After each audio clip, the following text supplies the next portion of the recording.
우리들이 살아가는 데에는 가족, 결혼, 육아, 개인의 성장과 진로, 건강, 직업과 사업 등 지혜롭게 풀어가야 할 문제들을 많이 접하게 됩니다. 맞닥뜨린 어려운 문제에서 벗어나지 못하고 한동안 그 속에 오래 갇혀 힘든 과정을 겪는다는 것은 그 문제를 풀어낼 지혜가 우리에게 부족하기 때문입니다. 이럴 때마다 누군가를 수시로 만나서 삶의 다양한 문제들을 상의하고 지도받고 도움을 받을 수 있다면 우리는 어떤 문제 앞에서도 주저앉는 일은 없을 것입니다. 어려운 상황이 생길 때마다 수시로 만나 도움을 얻을 수 있는 사람을 이 시대에는 멘토라고 말을 합니다. 그리고 그를 통해서 지혜를 얻는 과정을 멘토링이라고 합니다. 멘토링의 유래는 그리스 신화에서 시작되었습니다. 고대 그리스의 국가 이타카 왕국의 왕 오디세우스가 이제 트로이 전쟁을 나가면서 가장 친한 친구 멘토라는 이름의 친구에게 자기 아들 텔레마쿠스의 교육을 맡깁니다. 그러고서 10년이 넘게 이제 전쟁을 치르고 오디세이가 돌아왔을 때 이 아들이 너무나 훌륭하게 자란 거예요. 그래서 그때 이 오디세우스가 멘토에게 한 말이 뭐냐면, 야, 너는 정말 훌륭한 선생이다. 그 말이 유래가 되어서 훌륭한 선생, 좋은 가르침을 멘토링이라고 하는 것이죠. 근데 이 멘토가 되려면 두 가지 조건이 있습니다. 다른 사람들도 이제 남들을 가르칠 수 있는데 선생처럼 친구처럼 대하면서 가르쳐주고 이끌 수 있지만 이 멘토는 부모와 같은 사랑을 가지고 그를 이끌어야 되는 조건이 있습니다. 두 번째는 단순히 멘토라고 하는 것이 삶의 문제만을 해결해주는 답만을 제시해주는 것이 아니라 한 사람의 인생을 완전히 이끌어주는, 그러니 한 번 멘토는 영원한 멘토가 되어서 죽을 때까지 그의 멘토가 되는 그 조건을 이루어야만 멘토의 자격이 주어지게 되는 것입니다. 상대에 대한 진정한 사랑이 담겨있는 일생 동안 영혼이 있는 가르침을 주는 사람, 그가 멘토입니다. 어떻게 우리 성도님들은 이런 멘토가 사시면서 있으신가요? 어려울 때마다 연락해서 도움을 받고 언제라도 다가갈 수 있는 사랑의 조언자. 근데 오늘 성경은 이런 멘토가 있으신 분이든 없으신 분이든 상관하지 아니하고 예수님을 믿는 사람에게는 세상에서 비교할 수 없는 지혜를 가지신 멘토 한 분이 있다고 말씀합니다. 그가 바로 하나님이십니다. 하나님은 세상을 창조하신 분이십니다. 전능하신 분이시고 모든 것을 아시는 전지하신 분이십니다. 그분은 인생의 모든 해답을 가지고 계신 분이시고 언제나 선하고 바른 길을 제시해 주시는 분이십니다. 무엇보다 그분은 아들 예수 그리스도를 주시는 사랑으로 죄인된 우리들을 자녀 삼아 주신 분이십니다. 그리고 한 번 자녀 삼아 주신 그 사랑을 영원토록 내 삶이 끝날 때까지 지켜주시는 신실한 분이십니다. 이런 하나님 믿으시면 아멘. 성경은 진정한 멘토이신 이 하나님, 그 하나님을 증거하면서 이 멘토링의 방법 또한 독특하다 설명을 합니다. 진정한 멘토이신 하나님의 가르침의 방법은 오직 하나밖에 없습니다. 그게 우리들이 가지고 있는 하나님의 말씀 성경입니다. 하나님은 말씀을 가지고 우리들에게 멘토링 하시는 분이십니다. 이 하나님의 멘토링에는 특징이 있는데요, 현재성과 완전함이라는 것입니다. 히브리서 4장 12절 말씀 함께 있습니다. 하나님의 말씀은 살아있고 활력이 있어 좌우의 날선 어떤 검보다도 예리하여 혼과 영과 및 관절과 골수를 찔러 쪼개기까지 하며 또 마음의 생각과 뜻을 판단하나니.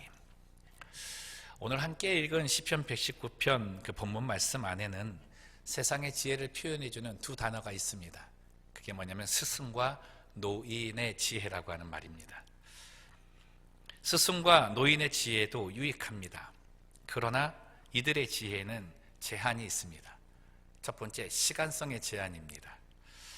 한 세대라고 하는 시간적 제한으로 구습이 될 수 있고 세대가 변함에 따라 그것이 적용되지 않을 때도 있습니다. 또한 한 사람의 경험에 의존되는 불완전함이 노인과 스승의 지혜에 제약적으로 나타납니다. 그러나 말씀은 다릅니다. 세대에 맞지 않는 내용이 없습니다. 어느 한 민족에게만 적용되는 역사의 기록도 아닙니다. 어느 한 개인의 삶의 철학이나 처세술이 담겨져 있는 경험담도 아닙니다. 하나님의 말씀인 성경은 그분의 감동, 성령으로 기록하신 것으로 지금도 살아 역사하시는 하나님이 지금 우리 삶의 현장에, 오늘의 상황에, 지금 예배 드리고 있는 이 시간에 직접 말씀하시는 가르침이라는 겁니다. 어제 나에게 주시는 말씀이 아닙니다. 역사되는 말씀이 아니라 지금 나우 오늘 이 시간에 내게 주시는 진정한 가르침이 하나님의 말씀입니다. 말씀이 살아있다는 것은 우리 안에서 일하시는 성령의 사역을 말합니다. 성령은 우리들이 하나님의 말씀을 받을 때 그 말씀이 우리의 삶에 적용이 될 수 있도록 도와주시는 분이십니다. 근데 그 과정 속에서 우리에게 주시는 것이 있는데 그게 99절, 100절에 나와 있는 동일한 단어 명철함이라고 하는 겁니다. 이 명철함을 깨달음이라고도 이야기를 합니다. 그러면 우리들이 성령의 도우심을 받아서 매 순간마다 말씀을 들을 때 얻게 되는 깨달음, 그것이 무엇인가 좀 살펴봤으면 좋겠습니다. 먼저 데살로니가전서 2장 13절 말씀 보기를 원하는데, 이러므로 우리가 하나님께 끊임없이 감사함은 너희가 우리에게 들은 바 하나님의 말씀을 받을 때에 무엇으로 받지 아니하고 사람의 말로 받지 아니하고 하나님의 말씀으로 받음이니 진실로 그러하도다. 이 말씀이 또한 너희 믿는 자 가운데에서 역사하느니라. 주시는 말씀을 사람의 말이 아니라 하나님의 말씀으로 받는 마음을 준비하는 자, 그에게 말씀의 역사가 나타난다는 것입니다. 그러니 말씀을 들으러 오실 때마다, 말씀을 나누는 시간이 있을 때마다 그 앞에서 전하는 자가 한 인간이 전하는 말로 받지 아니하고 하나님께서 내게 주시는 말씀이다 라고 받을 때에 내 삶의 그 말씀은 역사된다는 것이죠. 교회에 오실 때마다 이러한 마음을 가지셔야 됩니다. 하나님, 성령을 통해서 내게 들을 귀를 주셔서 나를 진단하시고 나를 고치시고자 주시는 말씀을 받아가는 은혜를 주옵소서. 특별히 하나님의 말씀을 받을 때 진실로 그러하도다, 이게 아멘입니다. 저희 교회는 진실로 그러하다를 다 속으로 하시는 것 같습니다. 내게 주시는 말씀이라 생각할 때 아멘으로 받아서 그 말씀을 믿는 자에게 하는 일이 반드시 경험된다고 하나님은 약속해 주셨습니다. 여러분, 아멘이 무엇입니까? 하나님, 그렇습니다. 맞습니다. 당신의 말씀은 그렇게 됩니다. 그 인정하는 고백입니다. 두려워 말라, 놀라지 말라, 내가 나와 함께 하면이라. 아멘이 없으면 내게 역사가 없다는 거예요. 내가 너를 치료하리라. 아멘이 없으면 내게 역사가 없는 겁니다. 내가 너와 함께 할 것이고 내가 너를 붙들 것이고 도울 것이다라는 그 말씀에 아멘으로 화답하는 저에게 말씀의 역사가 일어날 줄로 믿습니다. 그 가운데에 하나님의 말씀이 내게 들려진다는 것이죠. 두 번째 깨닫게 되는 명철함은 디모데후서 3장 15절 17절 말씀입니다. 또 어려서부터 성경을 알았나니 성경은 능히 너로 하여금 그리스도 예수 안에 있는 믿음으로 말미암아 구원에 이르는 지혜가 있게 하느니라. 모든 성경은 하나님의 감동으로 된 것으로 책망과 바르게 의로 교육하기에 유익하니 이는 으로 온전하게 되며 모든 선한 일을 행할 능력을 갖추게 하려 함이라. 아멘. 우리들이 하나님의 말씀 성경을 읽을 때마다 가져야 하는 지혜가 있는데요, 성경을 펼칠 때마다 오늘 하나님께서 내게 무슨 말씀을 하실까, 이런 기대감을 가지고 펼치실 수 있습니다. 그러나 그 전에 성경을 볼 때마다, 성경을 펼칠 때마다 가져야 되는 것은 나는 그리스도 예수 안에 있는 믿음으로 말미암아 구원 얻은 하나님의 자녀라는 것, 나는 하나님께 속한 하나님의 사람이라는 것을 먼저 깨달아야 된다는 겁니다. 일반인으로 성경을 보는 것이 아닙니다. 세상의 가치로 성경을 보는 것이 아닙니다. 하나님의 구원받은 백성으로 성경을 보는 것입니다. 하나님을 전능하신 창조주 하나님으로 믿는 믿음 가운데 하나님의 말씀을 보는 것입니다. 그 깨달음이 먼저라는 겁니다. 이 지혜를 가진 자가 명철한 자라고 말씀하시는 거죠. 이 지혜는 엔진 시동키와 같습니다. 여러분, 아무리 좋은 성능 좋은 차라 할지라도, 어느 도로라도 다 달릴 수 있다라고 하는 그런 차라도 시동키를 누르지 않고 키로 돌리지 않으면 그 차는 무용지물에 불과합니다. 하나님 말씀에 대한 지식을 많이 갖고 있고 때로는 그에 대한 풍성한 어떠한 것이 있다 할지라도, 내가 하나님의 사람이고 내가 하나님의 자녀이고 예수 그리스도의 은혜로 말미암아 그 믿음으로 말미암아 내가 하나님의 것이 되었다라고 하는 것이 먼저 있지 않으면, 그 깨달음을 먼저 갖지 않으면 하나님의 말씀은 일반 책과 다름이 없게 된다는 거죠. 그래서 말씀의 역사가 내 삶에 일어나지 않는 것입니다. 사랑하는 성도 여러분, 이 지혜를 다 가지시는 성도님들 되기를 주님의 이름으로 축복합니다. 그러하다면 하나님께서 주시는 이 다음의 명철함은 곧 나의 삶에 이루어질 것입니다. 그 명철함은 나를 고치시는 지혜가 있다는 것을 알게 해주시는 겁니다.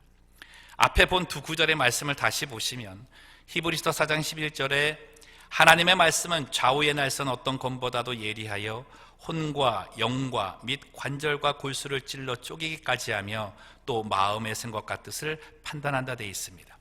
디모데후서 3장 16절에 보면 모든 성경은 하나님의 감동으로 된 것으로 교훈과 책망과 바르게 함과 의로 교육하기에 유익하다라고 기록하셨습니다.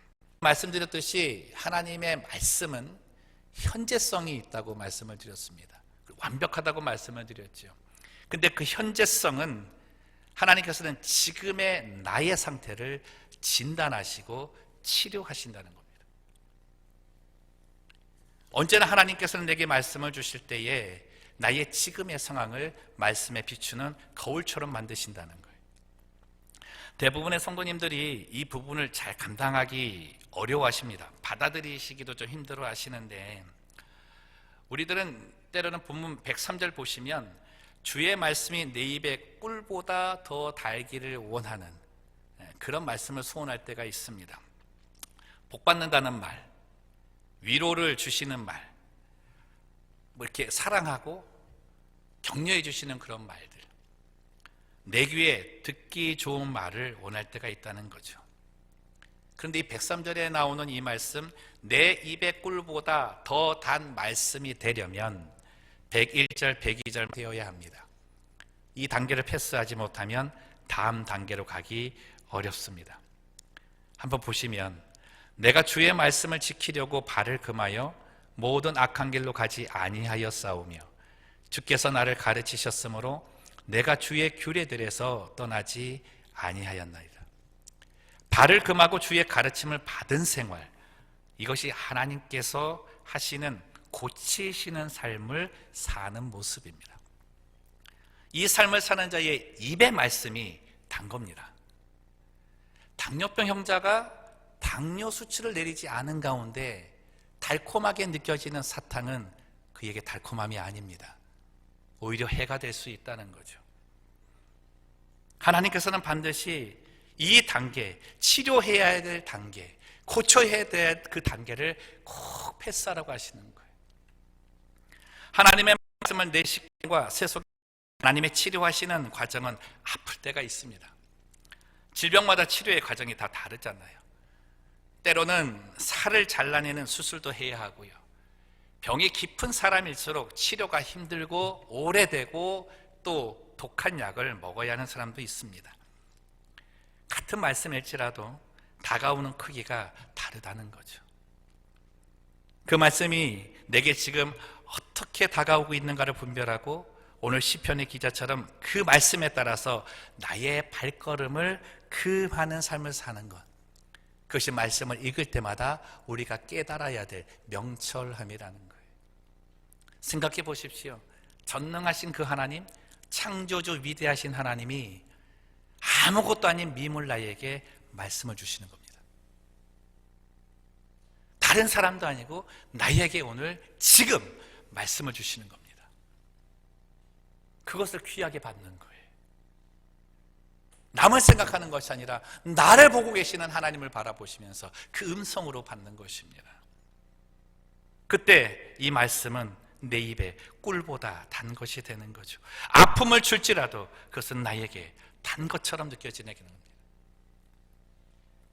이 진단과 치료가 일어나면 시편 기자와 같이 주님의 가르치심을 받아 그 말씀을 지키려고 발을 금하는 애씀의 삶을 살게 되는 겁니다. 97절 말씀을 보면 그 애씀의 삶이 무엇인가 나오는데요. 내가 주의 법을 어찌 그리 사랑하는지요? 뒤에 거 함께 합니다. 내가 그것을 종일 작은 소리도 뭐합니까? 읊조리나이다. 이 읊조린다는 말이 잘 이해가 안 됩니다. 요즘 쓰는 말이 아니어서 그렇습니다. 시적인 표현이기도 하고. 근데 이 읊조린다는 그 말을 그냥 우리 한글로 번역을 한다면 묵상하다라고 하는 뜻입니다. 묵상하다. 그리고 되새기다라고 하는 의미고, 히브리어 원어로는 이제 시하라고 하는 단어인데 깊이 생각하다, 되새겨 반복적으로 깨닫다라고 하는 의미입니다. 말씀을 듣고서 한 번으로 끝나는 게 아니라 소가 여물을 먹고 되새김을 하잖아요. 소의 위가 몇 개인지 아십니까? 그렇죠. 내 위도 잘 모르겠는데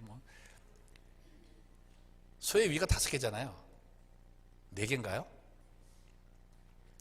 아무튼 4개든 5개든 소는 한 번 먹어서 몇 번 되새김 한다는 거예요? 자기의 위의 숫자만큼 되새김 한다는 거예요. 우리가 말씀을 들었을 때 여러분들 주일날 말씀 이거 가지고서 얼마나 되새기십니까? 몇 번 더 들으시기를 하십니까? 한 번으로 끝나지 않으신가요? 주일의 말씀을 듣는 이 시간으로 끝나는 것이 아니라 한 주 동안 내게 주신 말씀을 읊조리다, 되새겨서 다시 씹어서 다시 삼키는 일을 하라는 겁니다. 시하라는 말의 가장 큰 의미는 그렇게 씹다 보면, 그렇게 되새기다 보면 깊은 깨달음이 온다는 거예요. 그게 내 삶을 변화시킨다는 겁니다. 말씀 한 번 듣고 끝나면 삶의 변화는 없습니다. 저는 우리 성도님들에게 추천해 드리고 싶은 게 있는데, 제가 3년 한 3개월 이제 사역을 하는데 우리 성도님들 가운데 이렇게 보면 설교 적는 분이 거의 없습니다. 그래서 저는 그렇게 그냥 위로를 합니다. 우리 성도님들은 아인슈타인보다 나은 IQ를 가지고 있다. 그냥 새긴다. 여러분, 설교를 기록하는 습관을 갖는 것이 굉장히 중요합니다. 때로는 어떤 분들은 그렇습니다. 적을 게 있어야지요. 항상 그 말씀이 그 말씀 아닙니까? 이런 분들이 있는데, 제가 지난 금요일날 잠깐 나눈 건데, 이 한 권사님 이야기를 해드릴게요. 이 권사님은 매 설교 때마다 설교 노트를 가지고 다니십니다. 근데 그 설교를 진짜 열심히 적으세요. 목사님이 설교 시작할 때부터 시작을 해서 토시 하나 안 빼고 적는 것 같아요. 너무 열심히 적으셔서 제가 한번 보여달라 그랬어요. 그때 정말 앞뒤장 빽빽하게 적으셨어요. 그날만 그런가 해서 앞에 부분도 다 봤어요. 전주도 그렇고 한 달 전도 그렇고 다 빽빽해요. 그래서 그랬어요. 아니 권사님 적으시냐고. 때로는 제가 들어도 똑같은 내용일 때도 있는데 왜 그렇게 적으세요? 라고 얘기했더니 적는 내용이 있대요. 첫 번째, 새롭게 깨닫게 되는 내용은 적으신대요. 두 번째, 어려운 단어나 구절 풀이를 해주실 때는 꼭 적으신대요. 그리고 재미난 예화가 나올 때도 적으신대요. 근데 마지막에 뭐라 그러시냐면은 정말로 기록하는 이유가 따로 있으시대요.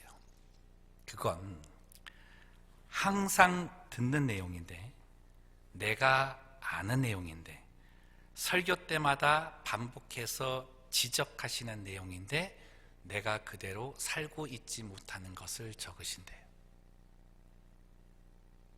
그래서 자기는 적을 게 많대요. 고 있기 때문에 항상 들려지는 그 제목 때문에 안 적는 것이 아니라 날마다 주는 말씀인데, 매주마다 지적하시는 말씀인데, 다 아는 내용인데 내가 그 삶을 살고 있지 못하기 때문에 그 글을 적으신다는 거예요.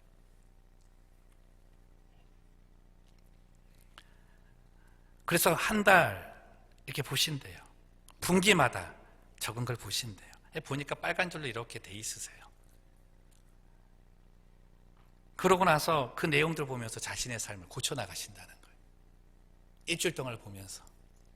한 해가 다 가잖아요. 그럼 한 해가 다 가고 나면 그 노트를 쭉 본대요. 그럼 이 줄친 것들이, 적은 것들이 준대요. 반복되는 것들이 준대요. 그게 너무 감사하다는 겁니다. 여러분, 그러니까 오늘 시편 기자가 말하는 104절의 말씀, 주의 법도들로 말미암아 내가 명철하게 되었으므로 모든 거짓 행위를 미워하나이다. 의의 열매 맺고 사는 거 아닙니까? 왜 우리는 지금도 살아서 역사하시는 하나님의 말씀을 오늘도 듣는다고 하면서 우리들의 삶에 말씀의 역사하심을 보지 못하고 살아갈까요? 적을 게 별로 없다고, 아는 게 많다고.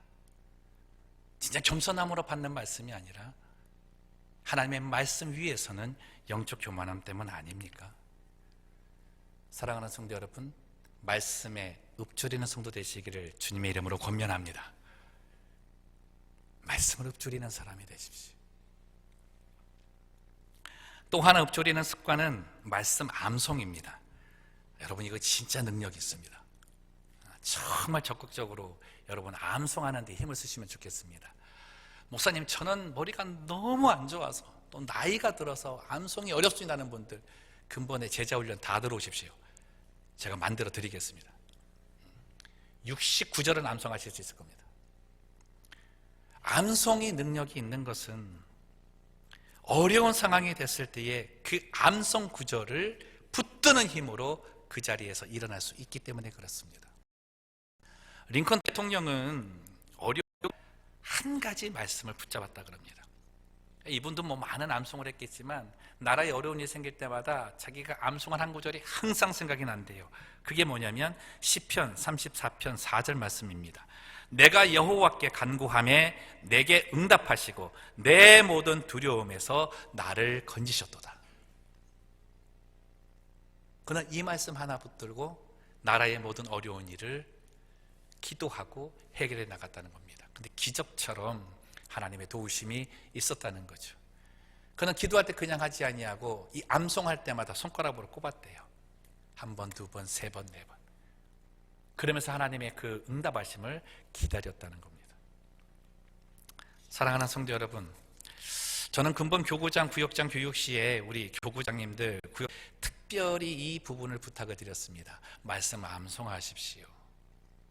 그래서 나의 구역 식구가 어려움이 있어서 도움을 구할 때 세상 사람들이 말해줄 수 있는 내용도 도움이 되겠지만 하나님의 말씀을 나누고 그에게 기억되게 해서 그가 또 다른 비슷한 어려운 경우가 생겼을 때 이제는 그가 직접 말씀을 붙들고 이겨낼 수 있는 사람으로 만들어라. 그 부분 부탁을 드렸죠. 비단 구역 식구뿐만 아닐 것입니다. 가정 안에서 남편과 아내, 내 자녀들에게 적용해 보십시오. 말씀의 능력은 반드시 나타납니다.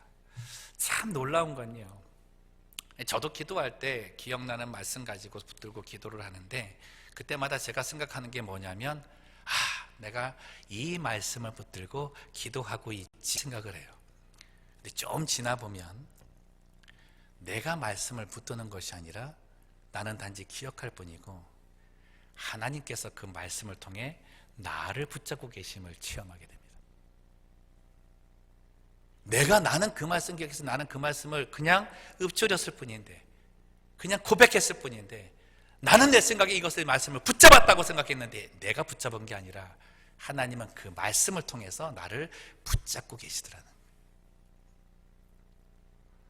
사랑하는 성도 여러분, 진정한 말씀의 고백, 정말 말씀을 통해서 내가 붙잡힘을 당하는 그 삶이 저는 말씀을 듣는 자의 축복인 줄로 믿습니다.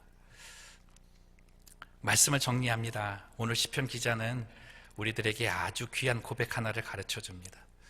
이 97절 말씀 다시 한번 보고 싶은데 함께 읽었으면 좋겠습니다. 내가 주의 법을 어찌 그리 사랑하는지요. 내가 주의 법을 어찌 그리 사랑하는지. 시편 기자는 주의 법, 하나님의 말씀을 사랑했습니다. 이 멘토의 지도를 받는 사람은 때로는 멘토의 그 말에 마음이 상할 때가 있습니다. 아프게 시작할 때도 있고 듣기 싫은 거 계속해서 얘기할 때도 있습니다. 근데 내가 스승으로 여기고 내가 좋은 자로 여기는 그 멘토가 진정한 나의 멘토로 여기는 사람은 멘토의 말을 사랑합니다. 그리고 멘토의 말을 사랑하는 그 자체가 멘토를 사랑하는 것입니다. 우리 주님께서는 하나님을 사랑하는 방법에 대해서 아주 간단한 걸 가르쳐 주셨습니다. 요한복음 14장 21절 말씀 보시면 나의 계명을 지키는 자라야 나를 사랑하는 자니 나는 내 아버지께 사랑을 받을 것이요 나도 그를 사랑하여 그에게 나를 나타내리라. 하나님을 사랑하고 예수님을 사랑하는 표현이 뭐라고요? 말씀을 지키는 일입니다. 말씀을 사랑하는 일입니다. 내가 하나님의 말씀을 사랑해야 하는 이유, 아들 예수 그리스도를 주시기까지 나를 사랑하신 그 하나님께서 내 평생 동안에 선하심과 인자하심으로 나를 인도하시기 때문입니다. 사랑하는 성도 여러분, 돌아오는 주일이 주간의 수요일이 애쉬 웬스데이입니다. 이 날을 제2의 수요일이라고 합니다.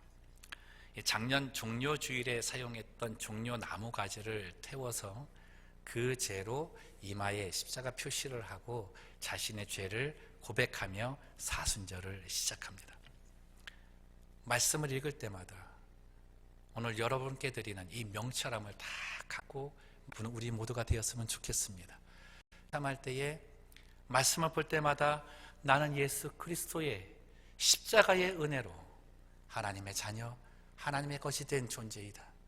나는 그 눈으로 하나님의 말씀을 볼 것이고 그 말씀 안에서 나를 치료하시는, 지금의 나를 치료하시는, 지금 내가 말씀 보는 이 순간 치료하시는 그 하나님의 음성을 사랑으로 받을 것이다. 그리고 날마다 읊조리면서 그 말씀이 내 삶에 이루어지기를 위해 힘쓸 것이다. 여러분, 그런 사람이 우리를 죄로 이끌고 가는, 미혹해 하는 원수의 지혜보다 승하고 우리가 지혜에 있다 뛰어나다 말하는 스승과 노인의 지혜보다 더 놀라운 지혜를 갖는 사람입니다.